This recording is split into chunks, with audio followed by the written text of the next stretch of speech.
Waalaikumsalam warahmatullahi wabarakatuh. Tanggal 9 Agustus lalu, Bapak Ana dipanggil lebih dulu dari kami dalam keadaan koma di rumah sakit. Pertanyaannya, apakah Bapak saya meninggal dalam keadaan baik dan tetap keislamannya sedangkan tidak mengucapkan kalimat Allah, tapi kami sudah membisikkan dengan kalimat Allah di kuping Bapak karena yang sudah tiada. Dan apa sebaiknya kami lakukan untuk kemuliaan Bapak, khususnya untuk kami, anak-anaknya? Satu, selalu berhusnudzan pada Allah. Kalau Allah sudah titipkan sakit, misalnya koma, tidak bisa melakukan apapun. Husnudzan dulu dengan syukur kepada Allah bahwa semua fungsinya menjelang wafat ditutup untuk berbuat maksiat. Itu dulu. Terima kasih ya Allah yang Engkau cukupkan ayah kami dalam keadaan saat ini untuk menerima kebaikan saja dan Engkau tutup fungsi-fungsinya dari perbuatan maksiat. Sehingga lisannya tidak berkata yang salah lagi, matanya tidak berkata yang salah lagi sebelum ia wafat. Lalu Anda tadi sudah bisikkan kalimat-kalimat thayyibah, kalimat-kalimat kebaikan, husnudzan kepada Allah, sampai kepada Allah, Allah perintahkan malaikat untuk menyampaikan itu pada keadaan dirinya, walaupun tak terucap di lisannya. Jelas ya? Husnudzan. Setelah itu apa? Setelah itu wafat, meninggal, diselesaikan semua kewajiban beliau. Kalau Anda bertanya apa yang terbaik, satu yang tidak ada biaya menggunakan lisan saja yaitu doa. Ya, satu apa? Doa.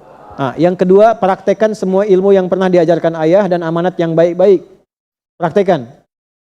Jelas?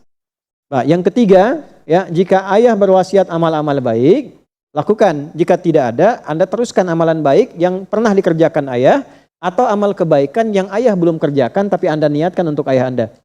Tiga-tiganya terkumpul dalam satu hadis, 9 lafaz di hadis Muslim. Idza mata al-insanu.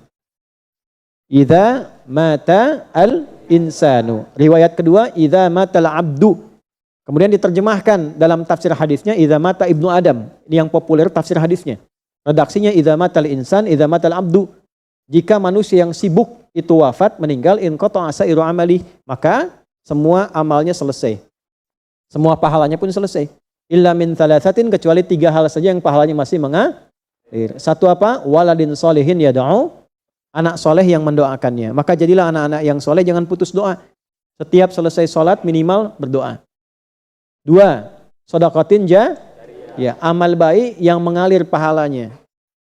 Ya, jadi apa itu? Kalau ayah punya amal baik yang sudah ia kerjakan dalam hidup, misalnya pernah ikut renovasi masjid.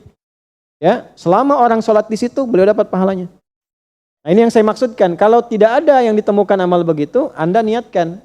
Misalnya beli mushaf, simpan di tempat penghafal Quran, niatkan untuk ayah. Ya, tidak harus Anda kasih foto ayah misalnya di mushafnya.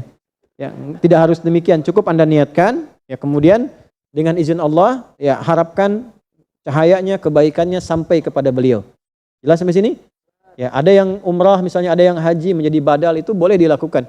Ada yang ingin puasa diniatkan untuk ayahnya yang wafat, boleh dilakukan. Ya, ada yang untuk kurban diniatkan bagi Allah, karena Allah bagi ayahnya yang wafat, boleh dilakukan.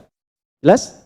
Nah, yang terakhir, ilmin yuntafa'u bihi, ilmu yang bermanfaat. Banyak orang menafsirkan kalau ini pernah jadi guru, kan pernah mengajar. Tidak juga.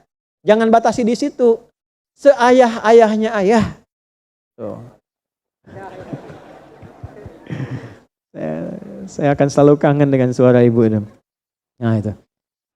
Seayah-ayahnya ayah sudah pasti punya ilmu ayah yang mengajarkan anak ayah itu menjadi baik dalam hidup. Oh, tangkap tuh. Seayah-ayahnya ayah sudah pasti memiliki ilmu ayah untuk mengajarkan anak ayah itu menjadi baik dalam hidup. Ayah pernah minta Anda sholat? Sholat nak? Pernah? Pernah diajarkan jujur? Pernah? Pernah diajarkan baik? Pernah? Pernah diajarkan jangan berkata kasar? Pernah?